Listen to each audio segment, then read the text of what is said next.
Hello, I am Hariom sir. Welcome all of students on my YouTube channel Hariom sir chemistry tips. जैसा कि आप जानते हैं, हमने इस अपने चैनल पर कंप्लीट ऑर्गेनिक केमिस्ट्री के पार्ट 20 सेंड किए थे। अब क्लास 12th के लिए और कंपटीशन के लिए कंप्लीट इनऑर्गेनिक केमिस्ट्री का पार्ट 1 स्टार्ट करने जा रहे हैं, जिसमें हम complete inorganic chemistry class 12th आपको कराएंगे। तो स्टार्ट करते हैं। आप देखिए, द पी ब्लॉक ध्यान रखें, the P block element, the P block element. हम पी ब्लॉक एलिमेंट में group number 13 and 14, 15, 16, 18 in group की स्टडी करते हैं। हमने देखा कि ग्रुप नंबर ये काफी लेंथी पड़ जाता है और बहुत ही इंपॉर्टेंट पी ब्लॉक एलिमेंट है। लेंथी होने के कारण हम इसको पार्ट में डिवाइड करते हैं। तो ग्रुप 13 एंड 14 इनका हम study first year 11th class में कर लेते हैं। फिर 15, 16, 17, 18 ये जो ग्रुप हैं इनका अध्ययन हम क्लास 12th में करेंगे। बात समझ में आ गई? इनका स्टडी हम कहाँ करेंगे? Class 12th। तो आप देखिए, आज हम स्टार्ट करते हैं पी ब्लॉक का ग्रुप नंबर 15। तो यहां डालेंगे आप 15 and group element, group element 15 group elements. देखिए, आप जानते हैं हमने एक निमोनिक बताया है। उस निमोनिक के बेस पर हमें पता रहेगा कि इस ग्रुप में कौन कौन से एलिमेंट आते हैं। तो देखिए, आप हमने लिखवाया आपको न्यूज पेपर, क्योंकि वर्टिकल चलते हैं इसीलिए हम इसे समझने के लिए हॉरिजॉन्टल न चलकर वर्टिकल ही चलेंगे। तो आप लिखेंगे कि न्यूज पेपर आज सब बिकेगा। न्यूज पेपर आज सब बिकेगा। ये एलिमेंट हैं जो कि ग्रुप 15 में हमें इनकी स्टडी करनी है।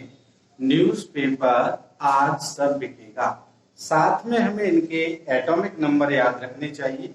एटॉमिक नंबर के लिए हमने इसके लिए एक अलग फार्मूला बनाया है। हम जानते हैं कि इसका जो एटॉमिक नंबर होता है 7 होता है। ये हमको लर्न करना है, एटॉमिक नंबर 7। या हमने इसका एक निमोनिक बताया होगा कि नॉर्मली नाइट्रोजन ये 5th यानी 5 आता है। इसमें ग्रुप नंबर जो ग्रुप होता है या 15 ग्रुप है, नॉर्मली हम इसको काउंट करते हैं। तो इसमें जो है पी ब्लॉक के 5th वाले सिस्टम में इसमें 2 ऐड करते हैं, यानी 5 + 2, तो हमारे पास 7। अब 7 में हम क्या करेंगे? +8 ऐड कर दें तो ये फास्फोरस का एटॉमिक नंबर आ जाएगा। और फिर इसमें आगे आप 18 ऐड कर देंगे तो आर्सेनिक का एटॉमिक नंबर आ जाएगा। और इसमें फिर 18 ऐड कर देंगे तो हमारे पास जो आ जाएगा 51, ये एंटीमनी का आ जाएगा। और इसमें 32 ऐड कर देंगे तो हमारे पास बिस्मथ का एटॉमिक नंबर आ जाएगा। With the help of magic number is यहाँ आप देख रहे हैं 8, 18, 18 एंड 32। इनकी हेल्प से हम एटॉमिक नंबर बड़ा आसानी से ज्ञात कर लेते हैं और निमोनिक की हेल्प से हम एलिमेंट नेम याद कर लेते हैं। देख लीजिए,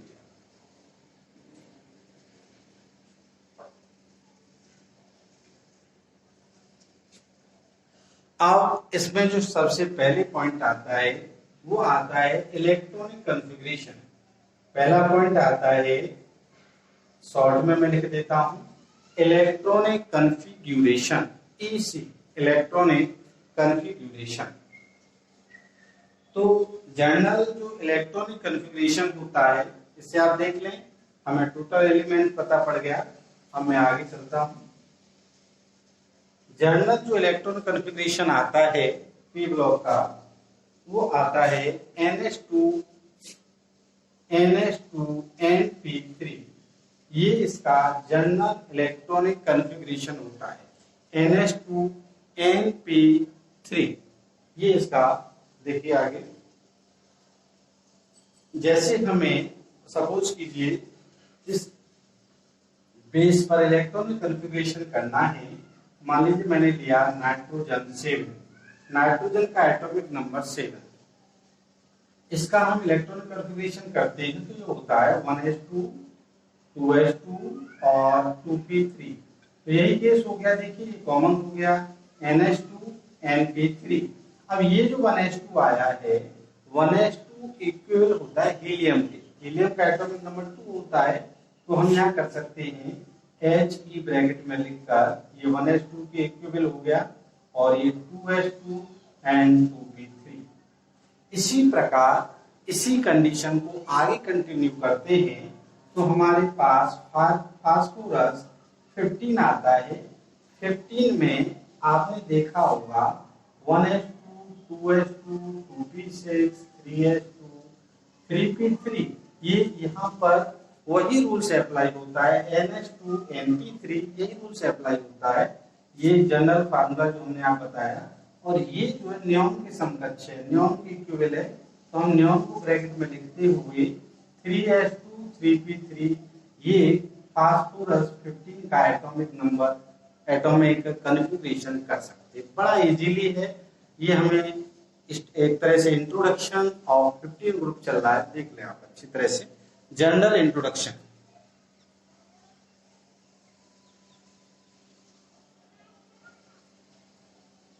पॉइंट क्लियर हो गया।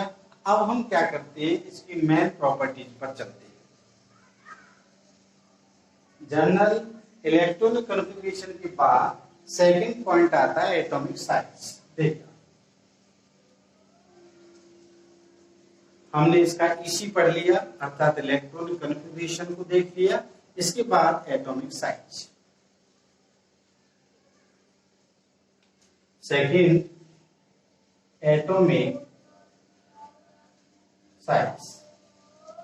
एटॉमिक साइज क्या होता है, ग्रुप में आप जानते हैं वर्टिकल कॉलम होता है ग्रुप, तो हम टॉप टू बॉटम चलते हैं। क्या चलते हैं, टॉप टू बॉटम। कहां चलेंगे, top to bottom in group. Top to bottom में यदि हम चलते हैं तो कहने का से न्यूज़पेपर आज सब बिकेगा। ऐसे हम टॉप टू बॉटम चलते हैं तो क्या होता है कि एटॉमिक साइज क्या होगा, डिक्रीज होता है। एटॉमिक साइज क्या होता है, डिक्रीज होता है, सॉरी इंक्रीज। एटॉमिक साइज क्या होगा, इंक्रीज होता है। ध्यान रखिए क्या होता है, टॉप टू बॉटम चलने पर एटॉमिक साइज ग्रुप 15 में क्या होता है, इंक्रीज होता है।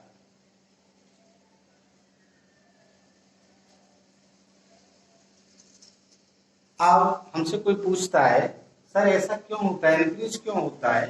क्योंकि हम जैसे जैसे चलते हैं, जैसे नाइट्रोजन हमने किया 2,5, फास्फोरस किया 2,8,5, इसी प्रकार आर्सेनिक किया 2,8,18 और कितना हुआ 5। हम क्या देख रहे हैं, यहाँ कंटिन्यूअस जो सेल नंबर है वो बढ़ते हुए चले जा रहे हैं।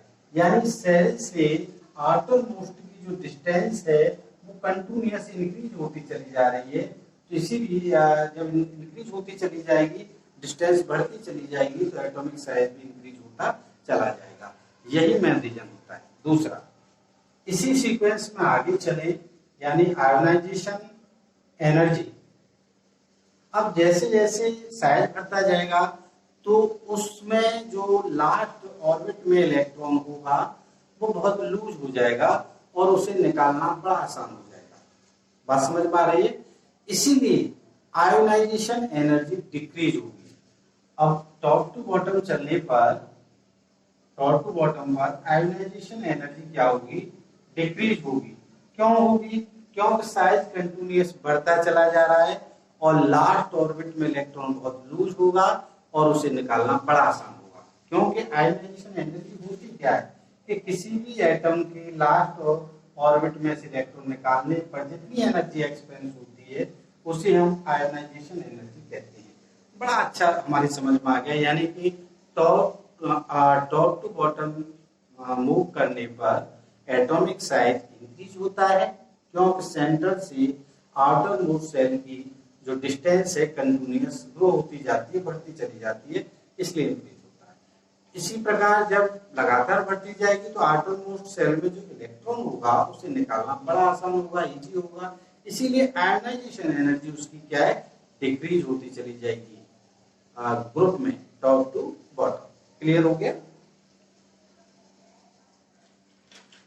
अब आगे ये पॉइंट बड़ा ही इंपॉर्टेंट है, समझने वाला है, इसको आपको समझना अच्छी तरह से आता है। मेटालिक कैरेक्टर, तो हमने जनरल इलेक्ट्रॉनिक कॉन्फ़िगरेशन पढ़ा, एटॉमिक साइज पढ़ा, आयोनाइजेशन एनर्जी पढ़ा। अब फोर्थ पॉइंट देखिए, हमारे पास टॉप टू बॉटम के सीक्वेंस में आता है मेटालिक कैरेक्टर।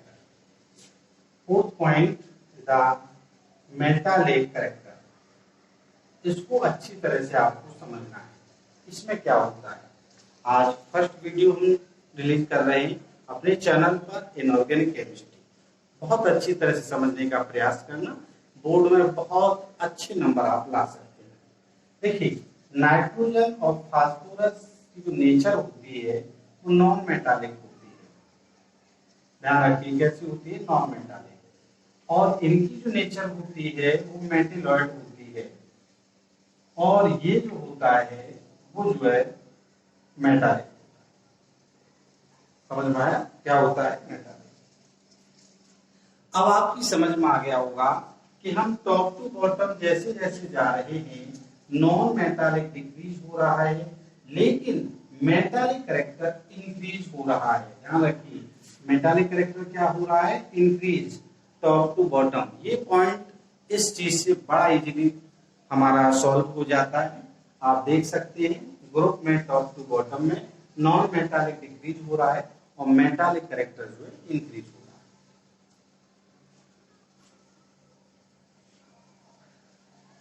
क्लियर हो गया? आप अगला इसी में मैं पॉइंट कराता हूं आपको, ऑक्सीडेशन स्टेट। ऑक्सीडेशन स्टेट, ये अगला पॉइंट बहुत इंपॉर्टेंट पॉइंट है। आप याद रखिए, जब हम इलेक्ट्रॉनिक कॉन्फ़िगरेशन करते हैं तो जनरल इलेक्ट्रॉनिक कॉन्फ़िगरेशन हमने ये आपको बताया अभी NH2NP3।